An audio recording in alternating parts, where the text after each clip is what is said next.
Hello guys, this is Ankush and you are watching my YouTube channel peaceful life.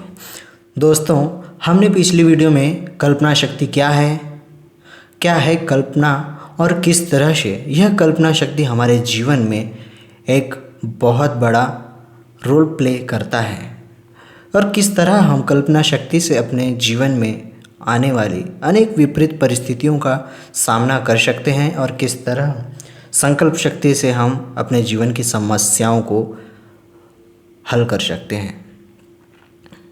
तो हम आज इस video में यही जानेंगे कि कल्पना शक्ति किस तरह हमारे जीवन में कार्य करती है और किस तरह कल्पना शक्ति के द्वारा हम अपने जीवन की परेशानियों को या यूँ कहें कई समस्याओं को हम दूर कर सकते हैं, कई रोगों को भी हम कल्पना शक्ति के माध्यम से दूर कर सकते हैं। तो कैसे, ये हम जानते हैं। तो आपातकाल आने पर लाचार व्यक्ति भी कमाल दिखा जाते हैं। इसका कारण क्या है? तो हम एक ऐसे उदाहरण की बात करते हैं। एक बार भूकंप आया जिसके कारण लोग घर से बाहर भागने लगे। तो उसी घर में एक औरत थी जो लकवे के कारण चौपाई पर थी और वो हिल डुल भी नहीं सकती थी। लेकिन जैसे ही भूकंप आया तो सभी भागने लगे, तो वह भी उठकर भाग पड़ी और वहाँ से भाग गई। तो ये वास्तव में ये कमाल कैसे हुआ? क्या कारण है इसका? इसका ना कोई बुद्धि का कार्य है और ना ही किसी दिमाग का, क्योंकि जब कोई हमारे आपातकालीन अगर कोई स्थिति आती है हमारे जीवन में तो बुद्धि गुल हो जाती है। बुद्धि सोच नहीं पाती कि हमें क्या करना है क्या नहीं करना है। बुद्धि सिर्फ हमें कोई भी वर्तमान समस्या, जैसे पहले कभी कोई परिस्थिति आई हो तब क्या किया था, बुद्धि सिर्फ वही सुझाव देगी और हमें वही करने को कहेगी।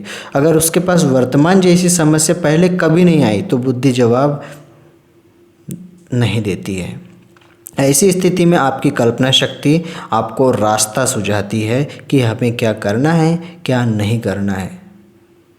जिस तरह से माँ को आपसे दूर रहकर भी कैसे पता चल जाता है कि आपकी तबीयत ठीक है या नहीं, आज आपके साथ कुछ बुरा हुआ है, ये सब क्यों होता है? इसका कारण है कल्पना शक्ति।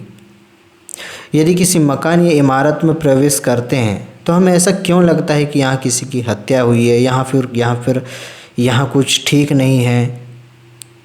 तो ये दार्शनिक कल्पना से ही शब्दों का श्रृंगार करते हैं। हम सभी जाने या अनजाने में आपात स्थिति में कुछ ऐसा सोचते या कर जाते हैं जो पहले हमारे साथ कभी नहीं हुआ था।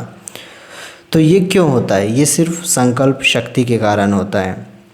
यदि हम कल्पना कर लें कि हम ऐसा नहीं कर सकते हैं तो वास्तविक रूप में आप ऐसा नहीं कर पाओगे। लेकिन अगर आपने अगर कोई ऐसी बीमारी है, कोई ऐसी परिस्थिति अगर आती है कि आपने कभी फेस की नहीं हो पहले, लेकिन आप उस समय भी कुछ ऐसा कर जाते हैं जो आप कभी सोच भी नहीं पाते हैं, तो ये क्यों होता है? यही कल्पना शक्ति के कारण होता है। और आपको ऐसा लगता है कि मैं तो ये कर नहीं सकता था, लेकिन ये मेरे से कैसे हो गया, ये मैंने कैसे कर लिया? इसी का कारण है कल्पना शक्ति। और कल्पना शक्ति को मजबूत बनाने का एकमात्र उपाय है योग। यदि हम डेली योग करें, स्पिरिचुअल तरीके से स्पिरिचुअलिटी को यदि हम अपने जीवन में इन्वॉल्व कर लें तो योग के माध्यम से हम अपनी कल्पना शक्ति को, संकल्प शक्ति को और ज़्यादा मजबूत बना सकते हैं। और हम जो कुछ भी यदि करना चाहते हैं, पाना चाहते हैं, तो वो हम संकल्प शक्ति के माध्यम से प्राप्त कर सकते हैं। तो इस वीडियो में सिर्फ इतना ही। मिलते हैं किसी और नए टॉपिक पर अगली वीडियो में। तब तक के लिए आप सभी का बहुत बहुत शुक्रिया and thank you so much for watch this video.